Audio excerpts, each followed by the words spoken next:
Sahabat TKB, senang dapat menjumpai saudara dalam acara Wasiat Kekal berupa renungan firman Tuhan yang akan memandu kehidupan kita. Saya Pendeta Gunawan Saputra dari GKI Pakis Raya, Jakarta. Renungan kita hari ini Sabtu 9 Mei 2026 berjudul Berbeda Standar. Didasarkan pada Yohanes 14 ayat 27 sampai 29. Sebelum kita membaca dan merenungkan firman Tuhan, mari kita berdoa. Bapa di surga, kami bersyukur untuk segala berkat dan anugerah-Mu di dalam kehidupan kami. Saat ini ya Bapa, kami datang kepadamu, kami hendak mendengarkan firman-Mu. Sertai kami supaya firman yang kami dengar dapat tertanam di dalam hati kami dan bertumbuh melalui sikap hidup kami setiap hari. Di dalam nama Tuhan Yesus Kristus kami berdoa. Amin. Saudara, yang akan menjadi pusat permenungan kita pada hari ini adalah dari Yohanes 14 ayat 27. Dengarkanlah firman Tuhan. Damai sejahtera ku tinggalkan bagimu, damai sejahtera ku kuberikan kepadamu, dan aku memberi kepadamu tidak seperti dunia memberi. Janganlah gelisah dan gentar hatimu. Sahabat TKB, dunia memahami damai sejahtera dengan cara yang berbeda dari yang Allah maksudkan.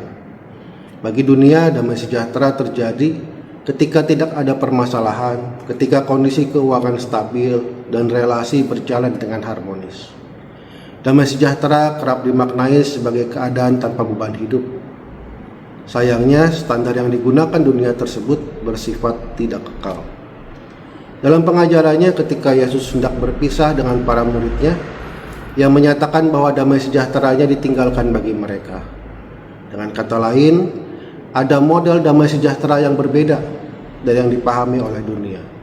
Damai sejahtera dari Kristus mengalir melalui kehadirannya dalam keseharian hidup kita. Damai sejahtera ini tidak bergantung pada situasi, sebab berpusat pada relasi dengan Allah, Sang Raja Damai. Itulah sebabnya Yesus menasihati para murid agar tidak gelisah dan gentar hati, karena Ia berjanji untuk menyertai mereka. Saudara, kestabilan hidup memang dapat mendatangkan ketenangan. Pada saat itulah hidup seolah mengalami damai sejahtera. Namun hidup bersifat sangat dinamis. Ketika satu masalah terselesaikan, masalah lain dapat muncul. Itulah sebabnya Yesus menawarkan, bahkan memberikan hal yang sangat penting, yaitu penyertaannya. Penyertaan inilah yang mendatangkan damai sejahtera yang lestari. Oleh karena itu, jangan sampai kita keliru dalam menetapkan standar damai sejahtera kita. Mari kita berdoa. Puji syukur ya Tuhan untuk firman yang kami dengar hari ini. Firman yang mengingatkan kami bahwa apa yang seringkali kami jadikan sebagai standar damai sejahtera berbeda dengan apa yang Tuhan tawarkan. Kalau kami mengandalkannya pada stabilitas hidup, Tuhan Yesus mengingatkan bahwa damai sejahtera dari Tuhan berasal dari penyertaannya.